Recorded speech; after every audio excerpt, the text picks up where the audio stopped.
What's up, everybody? Video 3. And what better than to do the game ESPN won't shut up about than Oklahoma and West Virginia. So this one will be an interesting game. Now let us preview the teams. Let us first start off with West Virginia. Now West Virginia did lose on the road to Maryland to start off their season. Granted, Maryland is 3-0 right now, and they are showing that they're a good team. As, West Virginia just fell short of winning that game. And Jarrett Doege, sorry, I haven't watched West Virginia football. I hope that's his name, but he threw for what looks like 24 for 40 for 277 yards. Sorry, I have a cold. And 1 touchdown, but he threw 2 interceptions, which I assume were probably what's prevented West Virginia from winning. I didn't watch the game, haven't watched the highlight videos yet, so don't quote me on that one. But usually 2 interceptions does not help your team win a game, so I'm going to assume that. And it looks like West Virginia had 1 running back that game where they rushed, which was Leddie Brown. 17 carries for 73 yards. So that's 4.3 yards per carry. That's pretty good as your only running back. 2 touchdowns. That's really impressive. And then their top receivers were Sam James, 65 yards, 5 receptions and that was 13 yards per reception. And then Sean Ryan, Leddie Brown, Bryce Wheaton, Winston Wright all had 42 to 48 yards. They all had 3, 4, 3, 6 receptions. So not too many, but also. So it looks like their offense is more evenly distributed on their wide receiver core. And defensively, they were able to sack Talia Tungavailoa twice, with Dante Stills and Vandarius Cowan both getting 1 sack, as well as 9 tackles for Sean Mahone, 7 for Josh Chandler. Akeem Messidor was able to get 5. X-Ray Lowe was able to get 5. So they're able to tackle. There's no question about that, as all the rest of their team was, anywhere from 1 to 4. They had some really good tackling in that game, it looks like. And then West Virginia, week 2, annihilated LIU Post Pioneers. Never heard of them, but still 66. That's what they should be doing, unlike cough cough, a team named Washington in the Pac-12 that should have done that to Montana. I feel like winning these games by this margin is a victory after that game. And West Virginia, I need to learn his name, for crying out loud. But West Virginia's quarterback had 14 completions for 22 attempts, as well as he had 259 yards and 3 touchdowns. So he did what he should have done against this probably Division III team, I'm assuming. And then the West Virginia kind of expanded on the rushing game as Garrett Green stepped up. 14 carries for 98 yards, 7 yards per carry, and he had 2 touchdowns. And then Justin Johnson Jr. had 10 carries for 42 yards, obviously 4.2 yards per carry. And Leddie Brown kind of had an off game, 15 carries, but he had only 31 yards. So that's 2.1 yards per carry, but they were able to get a few touchdowns out of him. And it looked like, And then Sean Ryan was the number 1 receiver once again, had 3 receptions for 77 yards. So it looks like Sean Ryan is the true number 1 receiver for this team at this point. 1 touchdown. And then Once again, there's kind of an even pack right behind him. Winston Wright, Sam James, Bryce Wheaton, they all had 54 to 59 yards. All of them had 3 receptions, same with Sean Ryan. So kind of an evenly distributed game. And then Akeem once again had a sack. And then Daryl Mendleton had a sack. And then their leading tackler was Alonzo Adai with 4 tackles. So overall, a pretty good game. And then Winston Wright had 1 return for 90 yards, 1 touchdown. So he had a touchdown return. Very impressive.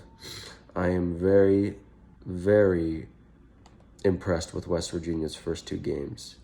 And then they played Virginia Tech, who is kind of suspicious to me. I mean, they did take down North Carolina in week 1, and then they had a 21-point win over Tennessee, Middle Tennessee. And then, yeah, they just went down to West Virginia. So they had a good I feel like Virginia Tech is somebody you shouldn't laugh about or anything. I feel like they're definitely a top 30 team. And West Virginia did business. They won 27-21. As we look, the West Virginia's quarterback had 15 completions for 26 attempts. He had 193 yards, 2 touchdowns, 1 interception. But Letty Brown came back once again and had his best game of the season. 19 carries, 161 yards, 8.5 yards per carry, and 1 touchdown. And then the passing game was once again even, as Isaiah Esdale and Sam James led with receptions. And Esdale had 4 receptions, Sam James had 2, but they both had 46 yards apiece. And Sam James had the touchdown. And then Letty Brown had 3 receptions for 35 yards. And then Wheaton had 1 reception for 29 yards and a touchdown. And then looking at West Virginia's defense, Taj Alston had 1.5 sacks. Jared Bartlett had 3 sacks. So he had a monster performance there. And then our boy Alonzo Adai had 1 sack. Returns, Winston Wright, 2 returns for 42 yards in his kick returns. Really good right there. And then, yeah, kicking pretty good. It looks like West Virginia has been doing a really solid job. Defensively. Their leading tackle was Scotty Young Jr. with 6. Then Josh Chandler had 5. And then our boy Alonzo ended up having 4. And so it was a good game for West Virginia. So that is their mojo going in against Oklahoma. Now let's look at Oklahoma. Obviously most of you probably know what's been going on with Oklahoma. They came out and almost lost to Tulane in week 1 as the ranked number 2 team in the country at the time. And Rattler he threw 2 picks. Other than that, he had a really impressive game. He rushed for a touchdown. He threw 1 touchdown, threw over 300 yards, 30 for 39. So it's not like he did garbage per se, but Oklahoma had a lead going into halftime. And then they were not able to sustain it as they gave Tulane a chance to come back and almost take them down. Really an unimpressive win for Oklahoma. And Kennedy Brooks was their leading rusher that game. 14 carries, 87 yards, 1 touchdown. And then Eric Gray had 9 carries, 27 yards, so 3.0 yards per carry. So their running game, Kennedy Brooks didn't have that bad of a game. 6.2 yards per carry is not that bad. And then our boy Marvin Mims, he went off in that game, 5 receptions, 117 yards. That's expected. And then Mario Williams, who is supposed to be like one of the best receivers, I think, don't quote me if he is the best, but he's definitely for sure one of the best receivers in the last class. You know, he had 6 receptions for 37 yards. Then Jaden Hasselwood, 47 yards. So they kind of had an evenly distributed game after Marvin Mims. There wasn't a true number 2 receiver. Jadon Hasselwood was, but everybody else was like 10 to 11 yards behind him. So I wouldn't say if he was the true cut number 2 receiver. And then Oklahoma's defense wasn't too bad. They were able to amass some sacks, as it looks like 4 players, were able to get half a sack, and then Reggie Grimes and Isaiah Thomas were able to get 1 sack. So, and then Delaren Turner-Yell was able to get 7 tackles that game. So overall, Oklahoma's defense, you know, maybe they should have done better against Tulane, but I feel like Spencer Rattler's 2 interceptions did not help the defense at all. And yeah, that was quite, and Tulane was almost going to win it too. Like they were able to put together, but then they turned it over on fourth, too many downs. However, though, week 2, we all know what happened. Oklahoma came out, shut out Western Carolina. Of course, that's what they're supposed to do. They scored 76. So, you know, they pretty much were like, oh crap, we were the number 2 team in the country, and we almost lost to an unranked team that nobody cares about. And then now we have to show them that we are a good powerhouse team, and we are meant to be in the top 5. So Spencer Rattler says, screw this. Let's do 20 for 26, 5 touchdowns, 243 yards. And then he also gets some work done on the ground with 4 carries for 29 yards. So that is 7.2 yards per carry. And then Eric Gray was the leading rusher that time. Like we said, he had 9 carries for 27 yards, so he really did not have an impressive game 1. But game 2, he appeared to be pretty impressive. 9 carries, 74 yards, 8.2 yards per carry. And then Caleb Williams, as they appeared to bring him in for the second. You know, I don't know when they brought him in. I did not watch this game. But he went 5 for 10 for 84 yards. And then he had 4 carries for 60 yards. But he doesn't matter until Spencer Rattler leaves Oklahoma. So, Jaden Knowles was the leading receiver that game. 2 receptions, 65 yards. So, it looks like Marvin Mims only had 1 reception for 19 yards. So it looks like they were like, you know what, Marvin, we're playing Western Carolina. We don't need you as much.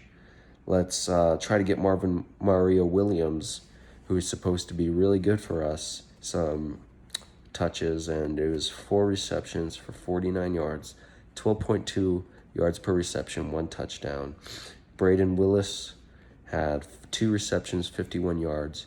So they had some receivers step up, as, you know, Marvin Mims shouldn't be by himself. Like I said, there was no clear-cut number 1 receiver last game. So I'm just going to change the camera angle. Defense, 7 tackles for Danny Stutzman. And then our boy Delaren Turner-Yell had 3 tackles that game. Isaiah Thomas had 1 sack, 2 tackles, so not too bad. Perion Winfrey had 1.5 sacks, so really good game right there. Isaiah Coe had 1 sack. So, and then Reggie Grimes had half a sack. And he had a sack last game. So the sacks are there for Oklahoma, as they have accumulated 4 sacks that game. The tackles, there was a lot. There was 1, 2, 3, 4, 5, 6, 7, 8. 8 players with 2 tackles that game. So I'll take that. And then, yeah. So, Oklahoma, it looks like most of their players at least got one tackle. Reggie Grimes didn't, but he was able to get half a sack. So, I feel like that makes up for it. And then, yeah. And then Marvin Mims was able to return. Oh, so he's more on the punt return side of things last game. My bad. I did not watch that game. Like I said, it was Western Carolina. Who cares? But Mims had 2 receptions for 20 yards that game. And then their kicking game appeared to be pretty good as they scored some points. And then their punter kicked a 57-yarder. So they only punted once that game, which is even more impressive, though. I mean, you shouldn't expect much punts if you score 76 points in a game, which is like the most points I've really seen scored since Clemson played Kansas back in Trevor Lawrence's rookie year, and Clemson dropped 77 on Kansas. That was probably the highest scoring performance I've seen since then. I can't really name many teams that have scored over 70 points since then. Maybe there have been, don't quote me on that, but that's the last memorable 70-point performance. So good job to Oklahoma right there. Though now we're going to get into week 3 where, I'm sorry, but Nebraska. It's bad enough you let Tulane. Okay, Nebraska's better than Tulane. I'll give them that. But you're going to have a 76-point game, and then you go back home to Norman, where I think, all their games have been in Norman. But you have a 76-point game, and then you tell me that you only scored 23 on Nebraska. Yes, Nebraska does have history for having some good defensive players. Yes, I will give them that. But Nebraska, you're telling me Nebraska, the same team. Okay, I'm not going to lie. Nebraska had some good games leading into that one. But still, the same team that lost to Illinois. I mean, I don't think Nebraska's quite legit yet. I mean, I guess they have the rest of the season to prove it. But, I mean, Spencer Rattler had 10 incompletions, no interceptions. And then Eric Gray and Kennedy Brooks were the 2 leading rushers. And Spencer Rattler was in there too with 35. But Eric Gray and Kennedy Brooks had 84 and 75 yards. So they both were in the fives, which is really good for running backs, of course. I mean, you guys obviously know that. But, and then Jaden Hasselwood was the leading receiver with 61 yards, 32. I'm just going to be honest with you. I'm not impressed that Oklahoma almost lost to Nebraska. Okay? They're the fridge. I'm trying to remember what they were ranked last week. 3 or 4. But they're a top 5 team in the country, in the playoff picture right now. And you can't beat Nebraska convincingly. I'm sorry, but it'd be one thing if Oklahoma is ranked number 24, but if you're ranked number 5, if you're ranked for the playoffs, you should beat Nebraska by way more. I don't give a crap, Nebraska. I don't care if Nebraska is better than they were the last 3 years. Okay, that's excuses. Okay. Oklahoma should come out and blow out Nebraska. Yes, it's football. Anything can happen. Upsets are a real thing. But the fact that Oklahoma has been almost upset twice is a concerning factor, and I'm questioning if Oklahoma should be a top 5 team. I've already questioned if Texas A&M should be a top 7, but I'm even more questioning if Oklahoma should be a top 5. So what am I looking for this in this game, as I have spent 20 minutes previewing this matchup? I am looking at Oklahoma pulling the win. I expect Oklahoma, number 4, to beat West Virginia. I think Oklahoma's favored by 17 points. Let me double check to be safe. They are favored by a good margin, though. They are favored by 17. Yes, I was correct. Okay? So, and this is their first Big 12 game. So Oklahoma needs to come in tomorrow and they need to show that they are worth being the number 4 team, okay? They need to win by 17, like the ESPN is predicting them to win, or the Caesar Sportsbook app, you know. They need to win convincingly. West Virginia is a good team, as we previewed earlier. They're no joke. They had some good games this season. Though I expect better from Oklahoma, okay? Like I said, I'd be more relaxed with Oklahoma if they were a top 25 team. If they were 24, I'd be like, yo, it's totally chill if Oklahoma barely wins this one. But Oklahoma needs to show that they deserve number 4. Otherwise, your people are going to start throwing riots and asking for Iowa or Penn State or probably even Texas A&M if they pull off the win tomorrow to take over Oklahoma. Because Oklahoma has been short of impressive. They haven't played a ranked team yet. And Spencer Rattler needs to get his groove going and take care of turning the ball over. And they just need to figure out how to just annihilate. Because Oklahoma had a really good showing last year. Oklahoma had a great finish to last season. They started 1-2, right? They went 10-2 overall. They annihilated Florida. Granted, they were all freshmen and sophomores, but they annihilated Florida. You know, it's not like they recruit 2 stars. They recruit some good 4 and 5. They recruit some good 3, 4, maybe sometimes 5-star recruits. You know, Oklahoma finished strong last year, and I feel like they didn't lose enough that they should have regressed this poorly over the summer. So Oklahoma, I have favored to win by a large. I'm going to be bold, and you know, as bold as this is for me, I have Oklahoma winning 34-17. I think that will be the final score. Maybe 37-17. It seems like Oklahoma can. That should not be unrealistic for a team like Oklahoma. And I feel like that's being generous to West Virginia. I feel like that's being generous to Oklahoma.